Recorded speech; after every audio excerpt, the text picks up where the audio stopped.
Afternoon, ladies and gentlemen, and welcome to the Richelieu Hardware third quarter results conference call. At this time, all lines are in the listen-only mode. Following the presentation, we will conduct a question-and-answer session, which will be restricted to analysts only. And if at any time during this call you require immediate assistance, please press *0 for the operator. Also note that this call is being recorded on October 9th, 2025. Bonjour, mesdames et messieurs, et bienvenue aux résultats du troisième trimestre 2025 de Quincaillerie Richelieu.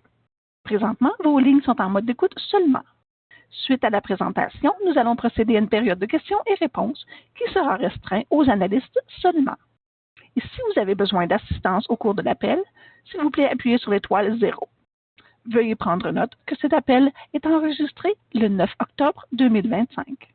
J'aimerais maintenant céder la parole à M. Richard Lard, président et chef de la direction. La parole est à vous. Merci. Thank you.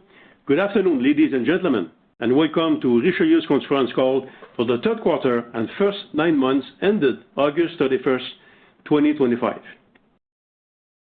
With me is Antoine Auclair, CFO and COO.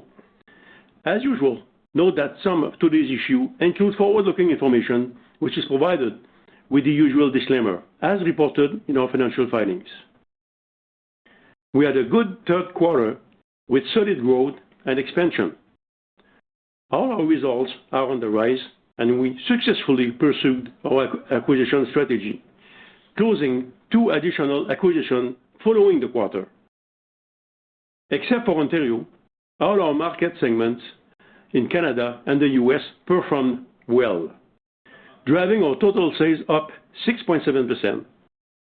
Our sales in Canada increased by 2.9%, while in the U.S. they rose by 11.4% in U.S. dollar, accounting for 45% of total sales for the quarter. Sales climbed 6.5% in the manufacturer market and 8.6% in the retailers and renovation superstore market. Our margins improved slightly with EBITDA margin of 11.4% and diluted net earnings per share increased by 4.9% to 43 cents. I would also point out that our operations generated cash flows of $82.7 million in the third quarter. This includes a $16.2 million reduction in inventories. We ended the period with a positive cash position of $12 million and a working capital of $632.7 million, which reflects a solid and healthy financial position and an outstanding balance sheet. I will now ask Antoine to review the financial highlights for the quarter and the first 9 months. Thanks, Richard. In the third quarter, sales reached $499.2 million, up 6.7%, representing an increase of $31.5 million, equally driven by internal growth and acquisitions. In Canada, sales totaled $272 million, up 2.9% compared to last year, despite a decline in sales in Ontario, where the business environment is actually more challenging.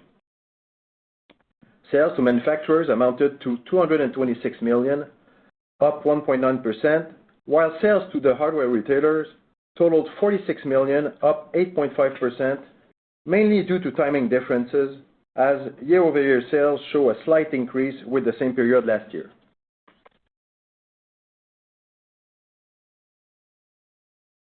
In the U.S., sales grew to $165 million in U.S. dollar, up 11.4%. Sales to manufacturers reached $158 million in U.S. dollar, up 11.6%, with 7.2% coming from internal growth. This internal growth is mainly driven by price increases, partly due to new import tariffs, an increase that offsets the additional cost of the tariff, with no impact on gross margin dollar. In hardware retailers and renovation superstores market, sales reached $7.7 million, up 6.9%. In Canadian dollar, total sales in the U.S. reached $227 million, up 11.7%, and accounting for 45% of total quarterly sales. For the first 9 months, total sales reached nearly $1.5 billion, up 7.2%, of which 4% resulted from internal growth and 3.2% from acquisitions. In Canada, sales reached $790 million, up 2.2%, primarily due to acquisitions. Sales to manufacturers totaled $657 million, up $14.2 million or 2.2%. Sales to hardware retailers and renovation superstores were $132.9 million compared to $130.3 million, up 2%.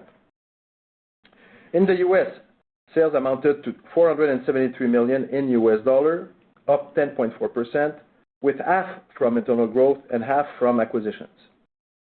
They reached $663 million in Canadian dollar, up 13.8%, accounting for 46% of total sales.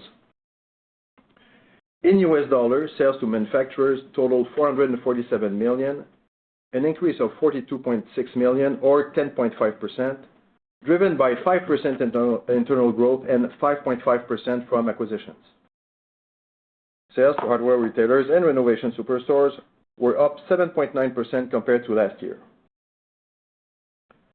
Third quarter EBITDA reached $57 million, up $4.1 million or 7.7% over last year. This increase reflects higher sales and effective cost management. Gross and EBITDA margins slightly improved with an EBITDA of 11.4%. For the first 9 months, EBITDA totaled $154.7 million, up 5.1%, with EBITDA margins at 10.6%. Third quarter net earnings attributable to shareholders amounted to $23.9 million, up 5.2%.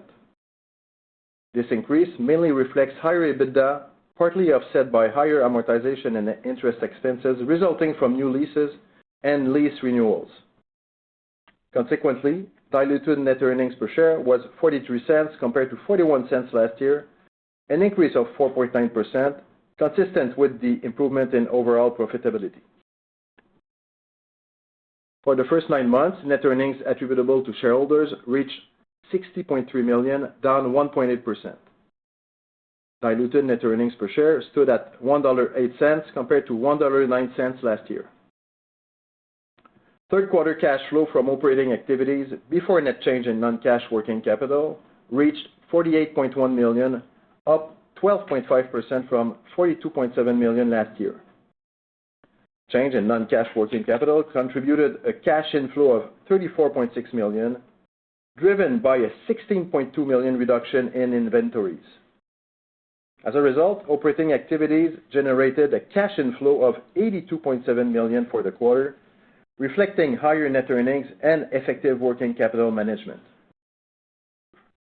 For the first 9 months, cash flow from operating activities represented a cash inflow of $133.6 million, compared to a cash inflow of $106.4 million last year.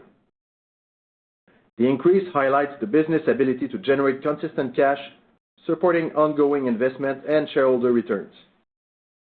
For the third quarter, financing activities used $25.4 million in cash, up from $18.4 million last year, mainly due to the repurchase of common share totaling $3.7 million. For the first 9 months, financing activities used cash flow of $70.1 million compared to $76.1 million in 2024. In the first 9 months, we invested $39 million, including $27.5 million for 6 business acquisitions and $11.5 million primarily for equipment required to maintain and improve operational efficiency. We continue to maintain an outstanding balance sheet with working capital of $632.7 million and a positive cash balance. I now turn it over to Richard. Thank you, Antoine. Subsequent to the quarter, we are pleased to have closed 2 acquisitions, namely Ideal Security on September 2nd and Finmac Lumber on October the 1st. Specializing in hardware products for doors and windows, Ideal Security is located in the Greater Montreal area and mainly serves Canadian and U.S. retailer market. This adds up to our existing offering of 8 different brand names already present in all retailers and renovation superstores served by Richelieu. It also reinforces our one-stop shop strategy for this market. Finmac Lumber is a distributor of specialized wood products operating in the Winnipeg area and covering Western Canada, where it serves a customer base consisting mainly of woodworkers, cabinet makers, and building material retailers, as well as renovation centers.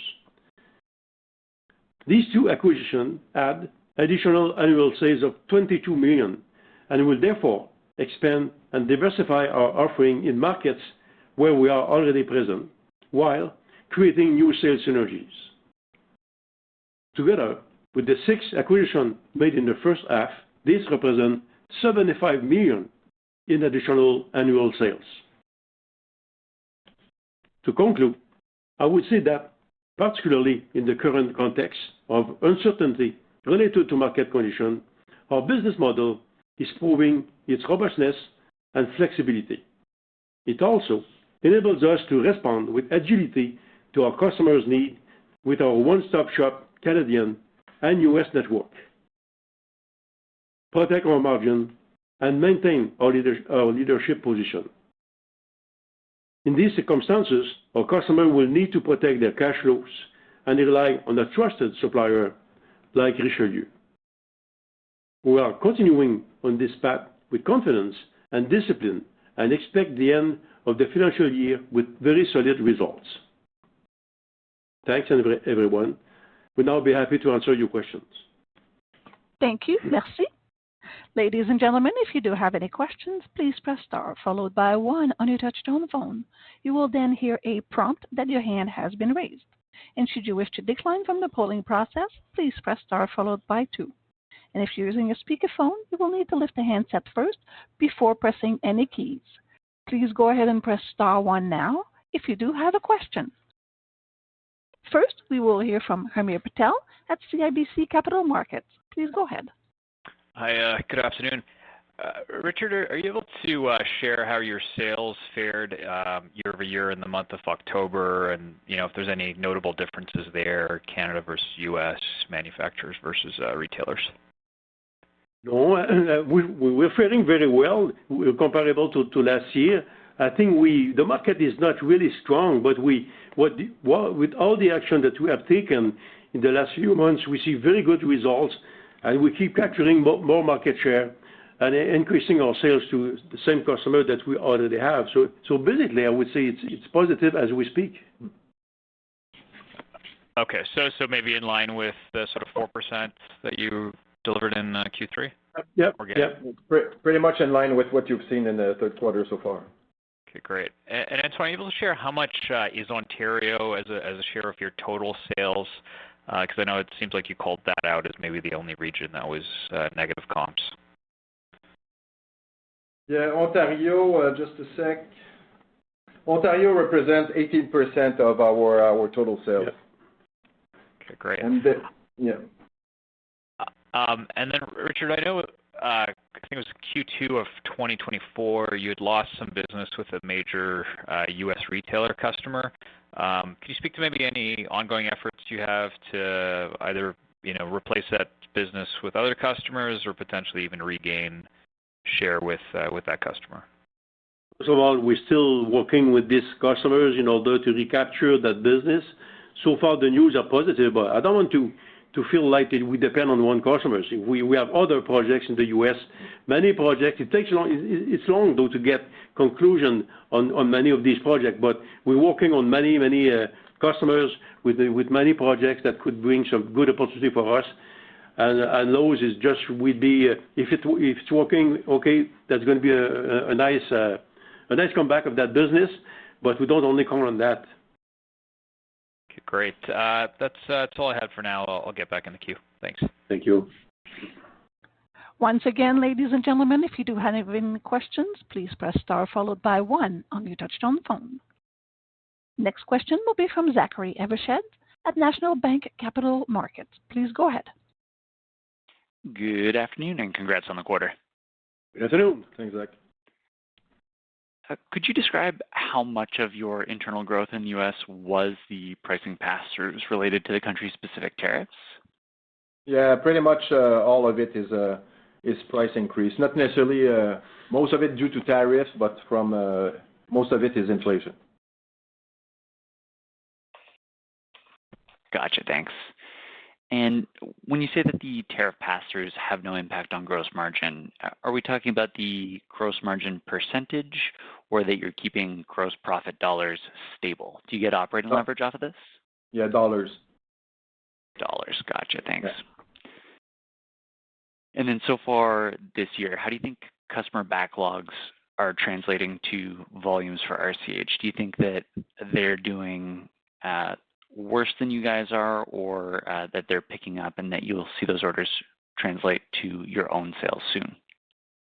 Oh, I think our customers they have a nice backlog. They have a the book of orders is reasonable, but nothing is booming. So our customers are busy for 2 or 3 months and they don't know after. But we think that the renovation market will remain strong and basically we don't see any negative impact regarding the book of the orders that our customers have on hand. Perfect, thanks. And then if we look historically, Q4 is seasonally stronger than Q3 on the margin front. Is there anything that would stop that from being the case this year, or do you see Q4 rising versus the 11.4% you got in Q3? No, I think that the trend that you're seeing in Q3 should be pretty much similar in Q4. Understood. Thank you. And then if we dial out to the macro, we did see the conclusion of the Section 232 investigation, and that resulted in tariffs on kitchen cabinets and bathroom vanities. In your view, what's the impact on Richelieu, your customers, and the overall market? I like very much that question. I think we have a few information that we can share with you if you have a couple of minutes. First of all, it's important to mention, as you know, that Richelieu is on both sides of the border. So if some business is switched from other country and from Canada to the U.S., fortunately, we are very well established with the customer base that we have in the U.S. that could recapture that business. So, and regarding the sales to residential furniture, it's only 2.8% of our sales. So with the kitchen cabinet, it's higher, but for the residential furniture, it's only 2.8% of our business. So we don't expect any negative impact regarding those sales. It might be even a positive impact. I will explain a little bit later on. The kitchen cabinet, the kitchen cabinet only represent the kitchen cabinet export to the U.S. It's only 12% of the kitchen cabinet being made in Canada, representing $400 million. So it's not a huge business, but it's substantial for Richelieu. It could represent, let's say, something like $35-40 million of sales. But what we see is that our customers are working to mitigate the impact of these the impact on those additional costs in order to keep up with their sales. So these guys are very smart. They have a way of reducing their costs, and also they still benefit from the current exchange rate, which is good. And Richelieu is very well positioned to support them in their effort to reduce their costs, because we have many product categories at Richelieu. We have products that could reduce their costs, and some of them, the bigger ones, sometimes they buy some product from overseas. They might have an advantage now as we speak to transfer some of those purchasing to Richelieu instead of buying overseas, because then they protect their cash. They have a just-in-time inventory system with Richelieu, and that could reduce their operating costs. So basically, there's not much negative. We just have to be careful and make sure that we manage well with our customers. In total, what we see is that U.S. import for a value of $2 billion of kitchen cabinet, of which only $400 million come from Canada. So there is $1.6 billion left that come from other countries. So if some business is recaptured by a U.S. customer, it could be quite material. Regarding the furniture market, we've learned from the Web report here. What's the name of the report, Antoine? It's called IBIS World. IBIS World, which is the reference in the industry. U.S. import for $26 billion of furniture, of only $650 million come from Canada. So that means there is billions, 24 billion at least, 25 billion coming from other countries. So basically, we don't expect the U.S. market to switch to U.S. manufacturer. It will take time, but it might be some improvement in the U.S. manufacturing market because of that. So Richelieu is well positioned to benefit of that as well. So our strength is really to be on both sides of the border. Our extended product range that is unique in North America in order to support our customers and to make sure that we make the right move and benefit whatever is going to be benefited from both sides of the border. Excellent color. Thank you. Moving on to your inventory, there was a step up in obsolescence. Could you speak to what's driving that? You've seen the reduction in inventory, Zach, during the quarter. So we've been able to reduce inventory by $16 million in the quarter, and still expecting a reduction. I would say that I'm hoping around $10 million more in terms of inventory reduction over the next few periods, helping us to generate $82 million from operation during the quarter. Gotcha. Thank you. And does that come paired necessarily with additional inventory obsolescence? No, it's basically excess. So we've been talking about it since over a year. So we've been reducing last year inventory significantly. I've told you guys at the beginning of the year that we're expecting a reduction this year. It took 2 quarters to happen, so now it's happening. So it should continue towards the next few periods. Gotcha. Thanks. Then just the last 2 CapEx plans for next year and your M&A pipeline. How's it looking? M&A pipeline is still strong. So we've closed 8 acquisitions this year, as you've seen, and it's still very healthy in both sides of the border, so Canada and the U.S. Regarding CapEx, the main investments are behind us. So the last 3 years, you've seen the CapEx higher than expected because we were more in an investment mode than in a maintenance mode. We're back to a normal level of CapEx. So we've spent $11 million so far. We should end the year around, I would say, $15-16 million. So regular maintenance CapEx. We always said that maintenance CapEx is around 1% of sales. So we're going to be slightly below that this year, and you should expect the same next year. So we don't have a major projects that, and if we do, we'll tell you guys. Beautiful, thanks. And then I'll actually just sneak one last one in. I've noticed that Richelieu is completing more panel and hardwood acquisitions recently, like the one in Winnipeg that you guys just announced. Are there any larger targets in that space that could be interesting? No, we're interested in that type of lumber. So don't forget that we don't sell 2x4 and 2x3. So we sell only sophisticated wood for the purpose of woodworkers that do a fine job, fine working job. So basically, these products are higher margin products, and basically they bring constant sales because there is mainly in Ontario and Western Canada, more than Quebec. We see people, the woodworkers, using more woods as well as what we call the lumber yards over there. So basically, it's a good market, and I like the market like Manitoba, for example. There's not many competitors there, and Richelieu, we've bought something that is really well positioned in this market. So basically, I'm very happy with that acquisition. So we're going to continue on to answer your question to buy such company when they meet our criteria of EBITDA margin. I would say that the one that we acquire in Winnipeg, something, it's a 15% EBITDA margin. So basically, which is sustainable. So basically, I like that type of deal. Excellent color. Thank you so much. Really appreciate you guys answering my questions. I'll turn it over. Thank you. Next question is a follow-up from Hamir Patel. Please go ahead. Hey, Richard, I just wanted to follow up on the M&A side. When you think about the pipeline, and I know it can be lumpy, but is there a sort of annual revenue contribution that you'd expect going forward from acquisitions? We try to make $100 million worth of acquisition every year. I don't know if we're going to reach that this year. We're going to be very, very close to.